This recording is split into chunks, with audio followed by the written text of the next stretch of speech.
আসসালামু আলাইকুম প্রিয় দর্শক, অন্য মঞ্চের আলাপচারিতায় আপনাদের সকলকে স্বাগত জানাচ্ছি। প্রিয় বন্ধুরা, প্রীতি, শুভেচ্ছা এবং সালাম নেবেন। মাঠে আওয়ামী লীগ যতই সক্রিয় হচ্ছে ততই ডক্টর ইউনূস সরকারের উপদেষ্টাদের হৃদকম্পন বেড়ে যাচ্ছে। তাদের পায়ের নিচ থেকে যেন মাটি সরে যাচ্ছে, তারা ভীষণ আতঙ্ক বোধ করছে।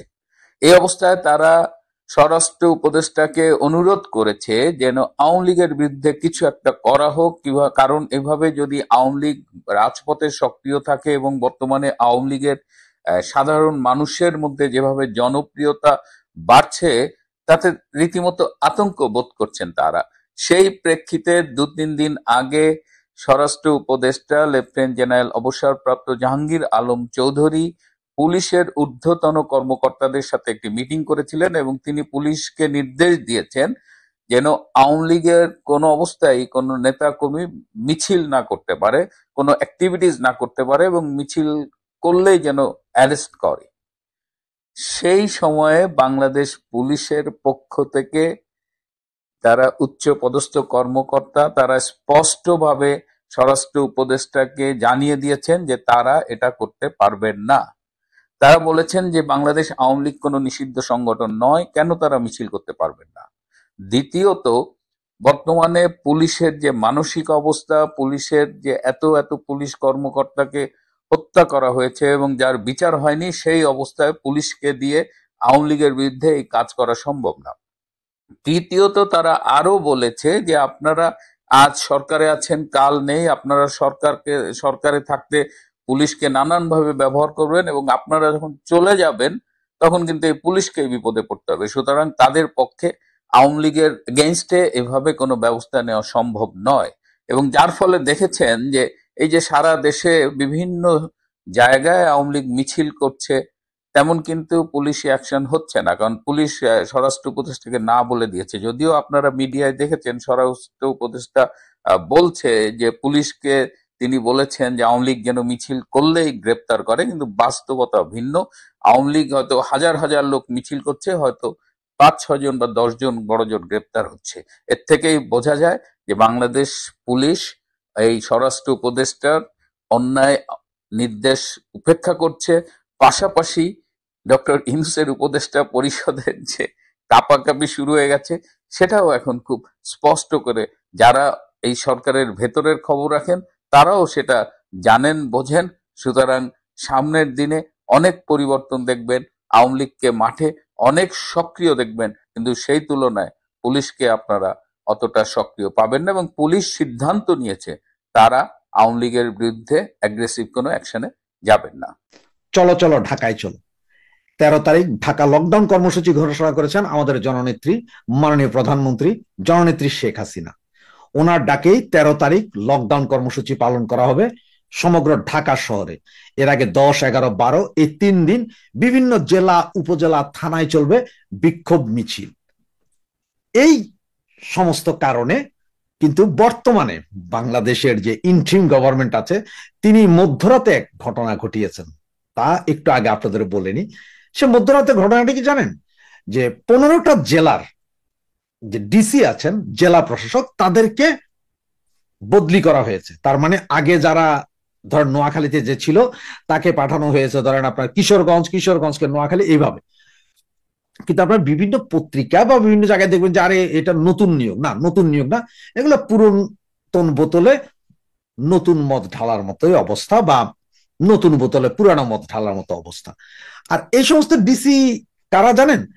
যারা 2001 থেকে 2007 পর্যন্ত যারা নিয়োগ পেয়েছিলেন, বা গত 15 বছরে বিসিএস দিয়ে যেসব নিয়োগ পেয়েছিলেন, তাদের মধ্যে যারা চরম জামাতপন্থী, চরম বিএনপি পন্থী, তাদেরকে আনা হয়েছে এই 15টা জায়গায়। এবং এই 15টা জেলা কোন জায়গায় জানেন? সব ঢাকা শহরের আশপাশে। তাহলে ঢাকা শহর থেকে জাস্ট ঢাকা শহরের ভেতরে ঢুকার জন্য 2 থেকে 3 ঘন্টা সময় পেলে যেখানে ঢাকা শহরে লোক ঢুকে যেতে পারবে, সেই সব জেলাগুলোতে ওনারা এই নতুন করে জেলা প্রশাসক বিভিন্ন জেলা থেকে এনে এইসব জায়গায় বসিয়েছেন। টোটালি জামাত এবং বিএনপি পন্থী এদেরকে বসিয়েছেন। কারণ এরা বসলে এরা পুলিশকে ঠিকভাবে কাজে লাগাইতে পারবে, যাতে পাবলিক কোনো অবস্থাতেই ইয়েতে না যাইতে পারে, ঢাকার দিকে না যাইতে পারে, এটা দেখাশোনা করার জন্য। এবং আপনি জানেন যে ঢাকা শহরের 50টা থানায় পুলিশকে রেড অ্যালার্ট জারি করেছে, সেটাও বিভিন্ন পত্রিকাতে এসেছে, সেগুলো আপনারা দেখেছেন অলরেডি। সারা দিনই এগুলো ঘুরোঘুরি করেছে এবং পুলিশকে এমন ভাবে তৈরি করা হয়েছে, মানে একটা জঙ্গি দশা। 7,000 পুলিশটাকে, তবে সমস্ত পুলিশকে খুব ভারী পোশাক দেওয়া হয়েছে, জামা জুতা প্যান্ট শার্ট তো আছে, সাথে ওই যে হেলমেট টেলমেট আরো কি কি। তার মানে যে এইসব পুলিশ সর্বোচ্চ আপনার 5 থেকে 7 মিটার পর্যন্ত ফ্রিকোয়েন্টলি দৌড়াইতে পারবে, এরপর আর দৌড়াইতে পারবে না। সুতরাং ওরা যে দৌড়ানে দিলে আপনারা ভাইগা যেতে হবে তার কোনো কারণ নাই। একটু খামখিচা দাঁড়াইলেই দেখবেন যে ওরাই ব্যাক ফুটে যাবে, কারণ হচ্ছে যে এই পোশাক পইরা 20-22 কেজি ওজন এক্সট্রা নিয়ে দৌড়াইতে পারবে না। এখন আসে আমাদের সেই ঢাকা লকডাউন কর্মসূচিটা। এই ঢাকা লকডাউন কর্মসূচির জন্য যা হবে, সেটাতে কোন থানায় কোন পুলিশ, কোথায় কোন পুলিশ, এগুলো সব কিন্তু আপনারা ফেসবুকের মাধ্যমে পেয়ে যাবেন। কোথায় কতজন আছে একদম সব ক্লিয়ার, এগুলো ফেসবুক অলরেডি সবাই পোস্ট করেছে, আমি নিজেও ব্যক্তিগতভাবে পোস্ট করছি, আপনারা দেখে নিতে পারেন। তো ঢাকা কর্মসূচি, আমাদের যে কর্মসূচি, সেটা হচ্ছে যে মূলত শান্তিপূর্ণ কর্মসূচি। দেন আমরা একদম শান্তিপূর্ণ কর্মসূচি করব, আমাদের এখানে কোনো ভেজাল নাই। কিন্তু যদি কেউ আমাদের ভেজাল করতে আসে, মব করতে আসে, তাহলে কিন্তু বাবারা চুপ থাকা যাবে না। ঠিক সেম ভাবে আমি পুলিশ প্রশাসনকে বলবো, দেখেন আপনারা আইন মেনে চলেন, আমরা ঝামেলা করতে যাচ্ছি না, আপনারাও ঝামেলা করেন না। তবে আপনারাও যদি ঝামেলা করতে যান, সেই ক্ষেত্রে কিন্তু আমরা আমাদের খেলা দেখাইতে এক বিন্দু দেরি করব না। আর আমার ভাই বন্ধু বোন যারা আছেন, যারা ঢাকা শহরে যেতে চান 13 তারিখ উপলক্ষে, তাদের জন্য আমার একটাই পরামর্শ যে যান, কোনো সমস্যা নাই, আপনারা যান। তবে আপনাদের ফোন, যে ফোন, এটা বাটন ফোন ব্যবহার করেন, আপনার অ্যান্ড্রয়েড ফোন নয়, বাটন ফোন ব্যবহার করেন, যেখানে আপনার ফেসবুক নাই, কিচ্ছু নাই, ব্যবহার করেন। ঢাকা শহরে আত্মীয় স্বজন আছে, ফেসবুক ওখানে যেয়ে খুলতে পারবেন, ওখানে আত্মীয় স্বজন ওদের ইয়ে থেকে খুলতে পারবেন, যান। তবে হোটেলে থাকার ক্ষেত্রে, আবাসিক হোটেলগুলো থাকার ক্ষেত্রে একটু কেয়ারফুল, কারণ হচ্ছে আবাসিক হোটেলগুলোতেই সবচেয়ে বেশি নজর দিবে। আগামী কাল থেকে পুলিশ সবচেয়ে বেশি নজর দিবে আবাসিক হোটেলে। কারণ দেখেন, ইন্টারিম সরকারের একটা প্রবলেম হয়ে দাঁড়িয়েছে, যদি আওয়ামী লীগকে চরম বাধা দেয়, সেটা ইন্টারন্যাশনাল এটা নিউজ হয়ে যাবে যে হ্যাঁ, এরা শান্তিপূর্ণ মিছিল মিটিং করতে দিচ্ছে, এটা ইন্টারন্যাশনাল নিউজ। ইন্টারন্যাশনালি তখন আরো বেশি চাপ প্রয়োগ করবে এই সরকারকে, যে আওয়ামী লীগকে রাজনীতি করতে দিতে বাধ্য। আবার না দিলেও তাদের দুর্বলতা প্রকাশ পাবে, কারণ তারা যে জোর নিয়ে ক্ষমতায়, সেই দুর্বলতা। সুতরাং উভয় দিকেই তাদের বিপদ। সুতরাং আমরা টেকনিক্যালি, হাইলি টেকনিক্যালি আমাদের চলতে হবে। আপনার একটা জিনিস, আপনারা যারা ধরেন এই 2001, 2006 বা 91, 96 বা 90 এর গণ আন্দোলন দেখেছিলেন, তারা সবাই জানেন যে এইসব বড় বড় এই অবরোধ সমাবেশে কিভাবে কি টেকনিক ইউজ করে। আর যারা জানেন না, যারা এগুলো দেখেননি, আমাদের ছোট ভাইয়েরা, জেনজি প্রজন্ম যারা, তারা 2024-এর আগস্ট, জুলাই আগস্টের কাহিনী দেখেছেন। ওই সময় পুলিশ এবং বাকি 50% আমরা ছিলাম একদিকে, আর এই জেনজি প্রজন্ম বা আপনার জঙ্গিরা ছিল অন্যদিকে।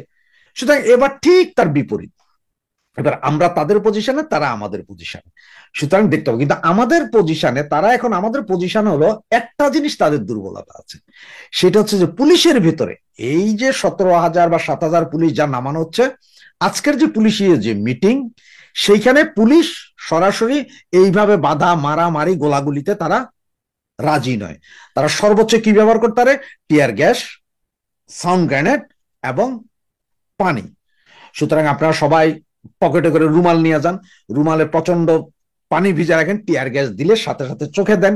এছাড়াও আরেকটা টেকনিক, সেটা হচ্ছে যে কারো যদি সাহস থাকে যে টিয়ার গ্যাস মেরে, টিয়ার গ্যাস পড়ার সাথে সাথে ওখান থেকে কিন্তু, যদি কারো হাতে গ্লাভস থাকে, আমি বারবার বলছি গ্লাভস মাস্ট, কারণ টিয়ার গ্যাসের সেল খুব গরম থাকে, গ্লাভস থাকে, তারা ওই জিনিসটাকে ওইভাবে ধরে উল্টা আবার তাদের দিকে ছুঁড়ে মারতে পারে, যাদের সাহস আছে। আর যদি কারো সাহস না থাকে, সেই রিক্সে যায়েন না। আর এছাড়া আপনারা আপনাদের পূর্ণ প্রস্তুতি নেবেন, টুকটাক প্রস্তুতি নিবেন, কে কিভাবে যাবেন প্রস্তুতি নেন, তবে কে কিভাবে যাচ্ছেন যে গ্রুপ করে একেবারে হই হই রই রই করে বান্ধবীদেরকে বলে এটা যায়েন না, এটাতে বিপদ আছে। ঢাকা শহরে ঢুকতে হবে ভোর 5টার থেকে 7টার ভেতরে। একটা কথা বলি, সারা রাত কিন্তু চেকিং চলবে। আবার ভোরের দিকে ফজরের নামাজের পরপর একটু লিবারেল হয়ে যাবে, আপনাদের বারবার বলি একটু লিবারেল হবে ফজরের নামাজের পরপর। কারো যদি টিকিট করা থাকে আগে ওই যে মর্নিং বাসে দুই চারজন বাসে উঠবেন, তবে সব লুঙ্গি, সবাই আপনারা লুঙ্গি এবং শার্ট পরা যান, যাতে মনে হয় যেন আপনারা কাজে যাচ্ছেন। কোনো এসি বাস না, নর্মাল লোকাল বাস, একদম লোকাল বাস, যেটা গরমে ঘামায় যায় এরকম বাসে একটা গামছা একটা লুঙ্গি নিয়ে যান, ঠিক জায়গা মতন যায় লুঙ্গি ব্যাগে আপনার পরে ফেলবেন কি প্যান্ট। এবং কেউ কেউ যদি পারেন কিছু স্কুল কলেজের বেইজ জোগাড় করে নেন, যেগুলো ঢাকার নীলক্ষেতে আছে, এগুলো জোগাড় করে নেন, এগুলো সব পরে যাবেন টোটাল স্টোর। মানে ওরা যা করছে ঠিক তার র্যাপিড এখন আপনাদের করতে হবে।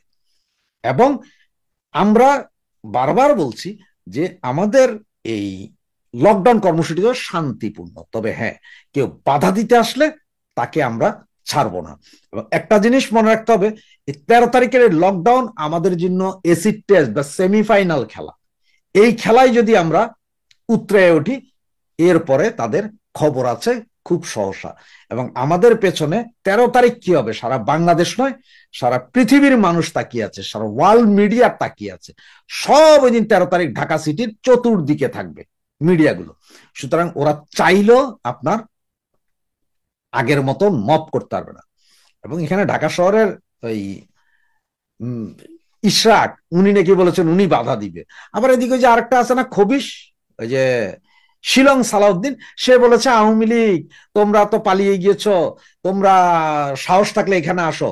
তো ওই শিলং সালাউদ্দিনকে বলি, শিলং সালাউদ্দিন আপনি তো 10 বছর পালিয়েছিলেন, ইন্ডিয়ার শিলংয়ে গিয়ে কি করেছিলেন সেটা কি মনে নেই আপনার? আপনার এত সাহস এখন, আপনি এখন তখন পালিয়েছিলেন কেন? আপনি থাকতে পারেন নাই? কারণ হচ্ছে রুহুল কবির রিজভী যেমন গুলি খেয়ে ওই যে পুরুষত্বের দানা হারিয়ে ফেলেছিলেন, আপনি এরকম হারাইতেন দুই একটা, আপনার দুইটা আছে একটা হারাইতেন, তখন আপনি ভয় পেয়ে পালাইলেন। আবার এখন লম্বা লম্বা কথা বলেন। আমরা গত 1.5 বছরে যত মিছিল মিটিং করেছি, আপনারা তার 17 বছরে এরকম 17টাও করতে পারেননি। শুধু শিলং সালাউদ্দিন ভাই, আপনি আমার চিটং এর মানুষ, তো একটু ভালো হয়ে যান, নিজের কথা চিন্তা করেন। আর আমার ভাই বোন আপনাদের বলি একটা কথা, যে আমাদের চট্টগ্রামে একজন জনপ্রিয় মেয়র ছিলেন, নাম ছিলেন AVM মহিউদ্দিন চৌধুরী। তো ওনার সামনে একদিন যখন আমরা সবাই বসছি, তখন ছেলেপেলেরা মিছিল করতেছে, মহিউদ্দিন ভাই এগিয়ে চলো, আমরা আছি তোমার পিছে। তখন মহিউদ্দিন চৌধুরী উঠা চিটাঙ্গার ভাষায় গালি দিয়ে, সুদানির ফুয়া কি এর মহিউদ্দিন ভাই এগিয়ে চলো, আমরা আছি তোমার পিছে, সুদানির ফকল তোরা সামনে তাবি আইয়া না তাই কেমন পিছে। তার মানে উনি গালি দিয়ে বললেন যে পাঁচ তোমরা আমার পিছে কেন, তোমরা আমার সামনে থাকো, আমি তোমাদের পিছে থাকবো, নেতা না আমি, কিসের আমি আগাই যাবো আর তোমরা পিছে থাকবো, নাকি তোমরা আগাই যাও আমি পিছে থাকি। পরে পোলাবেন কাছে তাহলে মহিউদ্দিন ভাই মিছিলের লোক যে মহিউদ্দিন ভাই এগিয়ে চলো আমরা আছি তোমার সাথে, তোদের সাথে কেন, সাথে কি ক্যাটা ফুটছে আমার? উনি চিটাঙ্গের ভাষায় বলছেন সাথে কি ক্যাডা ফুটতে না আলাপ আলাপ। এই ছিলেন মহিউদ্দিন চৌধুরী, খুবই অমায়িক একজন লোক ছিলেন, আবার মেজাজ গরমে তেমন ছিলেন, কিন্তু একজন নেতা ছিলেন, ডাক দিলে লাখো লোক পাওয়া যেত। তার মতন নেতাই এখন আমাদের দরকার, এবং আপনাদের মধ্য থেকে ওনার মতন নেতাই বেরিয়ে আসবে। সুতরাং আপনার ঢাকা, চিটাং, রাজশাহী, খুলনা, বরিশাল, ফরিদপুর, যশোর, যে যেখানে আছেন, আপনারা আস্তে আস্তে সামনে আগান, আস্তে আস্তে সামনে আগান, র্যাপিড না যে কালকে ঢাকা শহর, না না না, আস্তে আস্তে আগান। এবং যে যেভাবে পারেন ঢুকতে থাকেন ঢাকা শহরে। এবং একটা কথা মনে রাখবেন যে হোটেল গুলো থেকে একটু থাকবেন, আপনারা বিরত থাকবেন, যে হোটেলগুলো থেকে, ঢাকা সিটির ভিতরে হোটেলগুলো থেকে একটু নিরাপদে থাকবেন, একটু বাহিরে থাকেন, যেখান থেকে হয়তো আধা ঘন্টা বা 40 মিনিট হাঁটলেই আপনার ঢাকা সিটিতে পৌঁছা যায়। এরকম অনেক জায়গা আছে, ঢাকার আশপাশের জেলাগুলোতে অনেক জায়গা আছে 30 থেকে 40 মিনিট হাঁটলেই চলে যাওয়া যায়, অথবা কোনো বাসে উঠলে বাসেও চলে যাওয়া যায়। এইসব জায়গায় আপনারা আস্তে আস্তে ঢুকে পড়েন, লুঙ্গি, গেঞ্জি, জিন্স প্যান্ট, পকেটের ভিতরে একটু মোটা জাতের বেল্ট, যাতে বেল্টের আগাটাকে আপনার হাতে রাখা যায়, এবং গোড়া যেখানে আপনার লাগানো যে বাকেল আছে সেইটা যাতে ওপেন থাকে, তার মানে মপ আসলে ওইটা দিয়েই মাইট। 13 তারিখ দাঁড়াইয়েন না কোথাও, পুলিশ প্রশাসন ভাই, আবারও বলছি আপনাদের কাছে বিনীত অনুরোধ, আমাদের এই লকডাউন কর্মসূচিকে বাধা দিয়েন না। আপনারা সহযোগিতা করেন, আমাদের এই লকডাউন কর্মসূচি ভাঙচুরের জন্য না।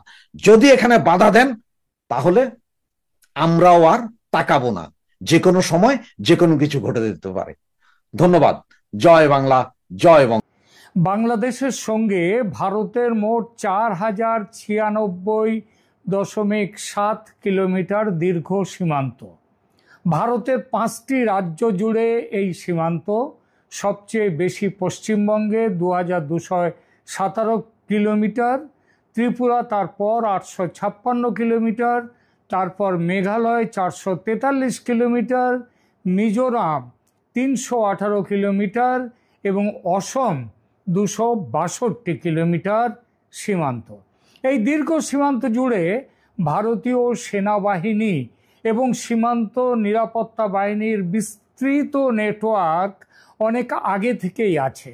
যেমন ধরুন, পশ্চিমবঙ্গের শিলিগুড়ির কাছে সুকনায় আছে ত্রিশক্তি কর্পস, 45,000 থেকে 60,000 সৈন্য সেখানে আছে।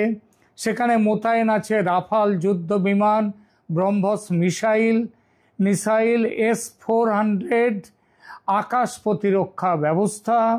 পশ্চিমবঙ্গের পানাগড়ে আছে ব্রহ্মাস্ত্র কর্পস, অসমের তেজপুরে আছে গজরাজ কর্পস, শিলচরে বাংলাদেশ সীমান্ত থেকে মাত্র 80 কিলোমিটার দূরে আছে মাসিমপুর সেনা ছাউনি।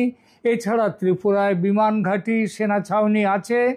বাংলাদেশের সীমান্ত লাগোয়া সব কয়টি ভারতীয় রাজ্যেই আছে সেনা ঘাঁটি, সেনা ছাউনি। আর এই সব কিছুর ওপর আছে পূর্ব সীমান্তে ভারতের সেনা হেডকোয়ার্টার বিজয় দুর্গ বা কলকাতার ফোর্ট উইলিয়াম। তবে এমন শক্তপোক্ত যে প্রতিরক্ষা ব্যবস্থা, সেটা যে বাংলাদেশকে নজরে রেখে তৈরি করেছে ভারত তা নয়। বাংলাদেশ যখন পূর্ব পাকিস্তান, তখন পাকিস্তানকে নজরে রেখে কিছু প্রতিরক্ষা ব্যবস্থা তৈরি করেছিল বটে ভারত। তবে পাকিস্তানের সঙ্গে যত না, তার থেকে বেশি নজরে ছিল চীন। চীনের সম্প্রসারণবাদী চরিত্রের মোকাবিলা করাটাও ভারতের লক্ষ্য ছিল। এরপর 71-এ বাংলাদেশ রাষ্ট্র গঠনের পর ভারতের উত্তর পূর্বের প্রতিরক্ষা ব্যবস্থা পুরোটাই তৈরি হয়েছে চীনের ভূমিকা মাথায় রেখে। জন্মের পর বেশ কিছু বছর আওয়ামী লীগ ছাড়াও অন্যান্য দল এবং রাজনৈতিক শক্তির অধীনে থেকেছে বাংলাদেশ। অন্তর্বর্তী সরকার, কেয়ারটেকার সরকার, সামরিক সরকার সব থেকেছে। সম্পর্কে তিক্ততা যে আসেনি তা নয়, সবসময় সম্পর্ক মধুরও ছিল না। কিন্তু আজকের মতো পরিস্থিতি, এই রকম যুদ্ধ পরিস্থিতি তৈরি হয়নি কখনো। আর নেপাল, ভুটান ও মায়ানমারের সঙ্গেও ভারতের স্থল সীমান্ত আছে বটে, তবে সেখানেও যুদ্ধের সম্ভাবনা তৈরি হয়নি কখনো। সুতরাং উত্তর পূর্বে ভারতের প্রতিরক্ষা ব্যবস্থার পুরোটাই ছিল এবং আজ ছিল এতদিন চীনকে মাথায় রেখে করা। কিন্তু বাংলাদেশের পরিস্থিতির পরিবর্তন হয়েছে। গত বছর শেখ হাসিনা সরকারের বিরুদ্ধে আন্দোলন যতটা ছিল শেখ হাসিনার বিরুদ্ধে, ততটা না হলেও তার কাছাকাছি ছিল সেখানে ভারত বিরোধিতা। এবং হাসিনা সরকারের পতনের পর মোহাম্মদ ইউনূসের অন্তর্বর্তী সরকার এসে কোথায় পরিস্থিতিকে শান্ত করবেন, প্রতিবেশী সুলভ সুসম্পর্ক তৈরি করবেন, তা না করে আরও বেশি করে ভারত বিরোধিতার অস্ত্রে শান দিয়ে গেছে। সেই বিরোধিতার ইতিহাস নতুন করে এখানে বলে লাভ নেই, কারণ সবাই জানেন সেটা। আর তার ফলে চীনের সঙ্গে বাংলাদেশের দিকেও এখন নজর ফেরাতে বাধ্য হয়েছে ভারত। আপনারা হয়তো অনেকেই জেনেছেন যে ভারত তার মজুদ যে সৈন্য সমরসজ্জা, তার সেনা ছাউনি, তার সঙ্গে অতি সম্প্রতি যুক্ত করেছে এবং করতে চলেছে আরও 3টি নতুন সৈন্য ঘাঁটি। এর একটি পশ্চিমবঙ্গে উত্তর দিনাজপুরের সীমান্তে, উত্তর দিনাজপুর সীমান্তে, একটি অসমের ধুবড়ি সীমান্তে, এবং তৃতীয়টি বিহারের কিষানগঞ্জে।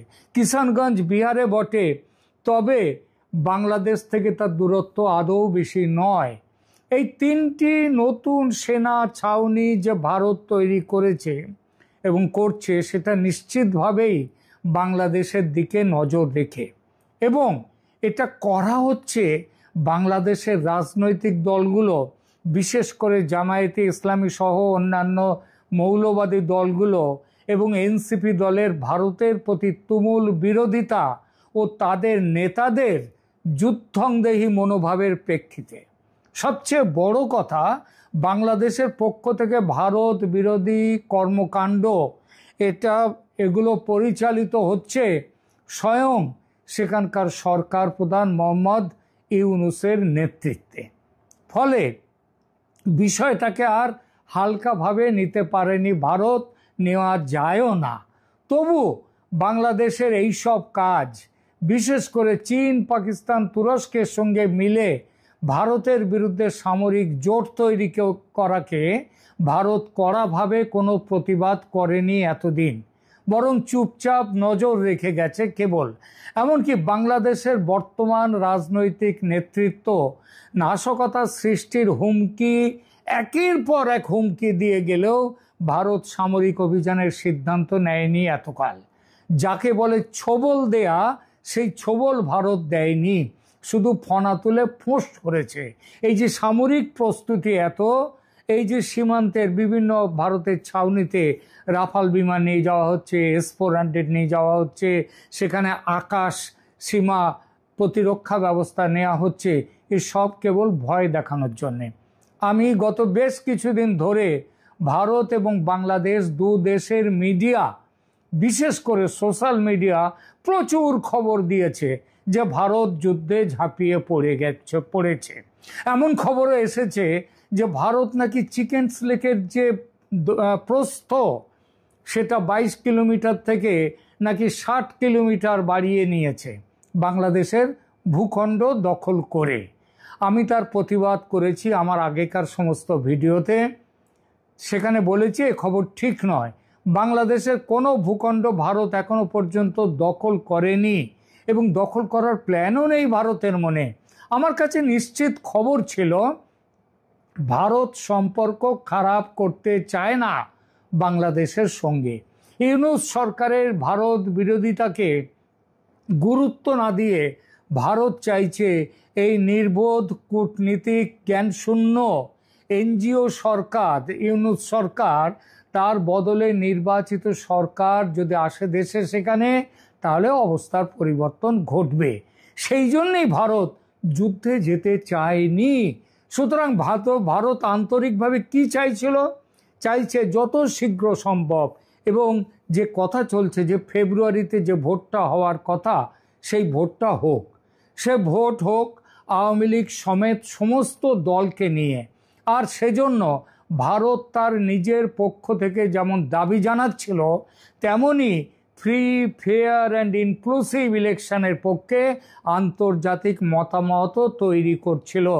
আমার এই চ্যানেলে এ বিষয়ে ভারত কিভাবে তারা একটা পেপার তৈরি করে, একটা ডসিয়ার তৈরি করে সারা পৃথিবীতে বিভিন্ন আন্তর্জাতিক মহলকে দিয়েছে, সরকারের সাথে যোগাযোগ করেছে, সেই ব্যাপারটি আমি জানিয়েছি।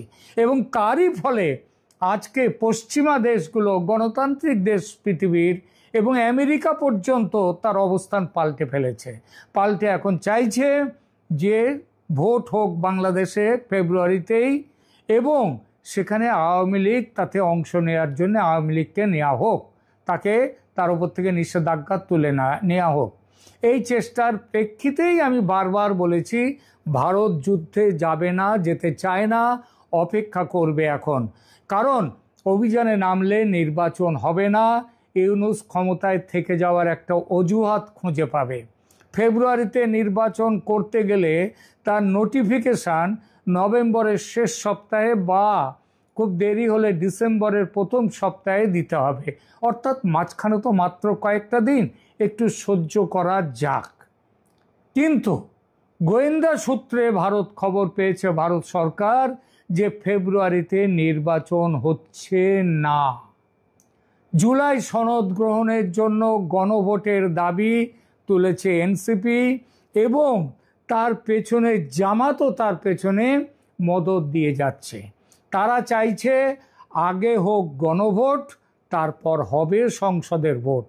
আর বিএনপি চাইছে, অবশ্য বিএনপির চাওয়াতে বড় কিছু নেই, তারা যে কোন নেতা কখন কি বলে তার কোনো ঠিক নেই।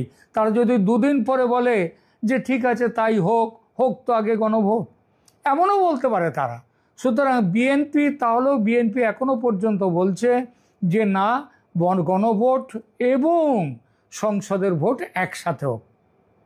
কিন্তু ওই যে বললাম, এনসিপি, জামাত, ইসলামী দলগুলো তারা চাইছে জুলাই সনদ দিয়ে আগে পাকা করা হোক, প্রেসিডেন্টকে তাড়িয়ে দেয়া হোক, নতুন সরকার, নতুন প্রেসিডেন্ট হন মোহাম্মদ ইউনূস, এবং তারপরে হবে, আগে হবে গণভোট, এই গণভোটের পরে এটা হবে, তারপরে হবে কি সংসদের ভোট। এটা চাইছে এনসিপি, জামাত, তার সঙ্গীরা। শুধু তারা চাইছে এমন নয়, চাইছেন যে এটা চাইছেন স্বয়ং মোহাম্মদ ইউনূস। তিনিও চাইছেন যে তিনি রাষ্ট্রপতি হয়ে থাকবেন ক্ষমতায়, তিনি তার অবৈধ দখলদার সরকার চালিয়ে নিয়ে যেতে চান দীর্ঘ সময়, যদি গণভোট নাও হয়। যতদিন না দেশটা পুরোপুরি গণপ্রজাতন্ত্রী দেশ থেকে ইরান, আফগানিস্তানের মতো ইসলামী দেশ না হয়ে ওঠে, ততদিন তিনি প্রধান উপদেষ্টা কিংবা প্রধান দায়িত্ব শাসক হিসেবে থাকতে চান। এই জন্যে তার প্ল্যানটা কি? তার প্ল্যান হচ্ছে সীমান্তে ইচ্ছা করে ছোটোখাটো সংঘর্ষ তৈরি করতে হবে। সেটা তিনি করতে চান কাকে দিয়ে? বিভিন্নভাবে সেটা করা যায়। বিজিপিকে, মানে বাংলাদেশ বর্ডার গার্ডসকে তিনি তো উস্কে দিয়েছিলেন। সেই সময় সেনাপ্রধান ওয়াকারুজ্জামান বিজিবিকে সাবধান করে দিয়েছিল, পিছিয়ে টেনে নিয়েছিল। গোয়েন্দা সূত্রে পাওয়া এই সংবাদ ভারতকে তার সিদ্ধান্ত পাল্টাতে বাধ্য করেছে। ভারত যে কোনো মুহূর্তে সামরিক অভিযানে এখন নেমে পড়তে পারে বাংলাদেশে। অজুহাত তো ভারতের হাতে তুলে দিয়েছেন স্বয়ং ইউনূস সরকার। বাংলাদেশের মানচিত্রে ভারতের 7 সিস্টার্স, পশ্চিমবঙ্গ, ঝাড়খণ্ড, ওড়িশার একটা অঞ্চল জুড়ে greater Islamic Republic of Bangladesh তৈরির পরিকল্পনা ভারতের সার্বভৌমত্বের জন্য হুমকি। আর এই হুমকি দিচ্ছেন কে? স্বয়ং মোহাম্মদ ইউনূস। এই কারণে ভারত যদি অভিযানের নামে বাংলাদেশে, সেটা আন্তর্জাতিক কানুনের বিরুদ্ধে যায় না। দেশের সার্বভৌমত্ব রক্ষায় সামরিক ব্যবস্থা গ্রহণকে আন্তর্জাতিক আইন মান্যতা দেয়।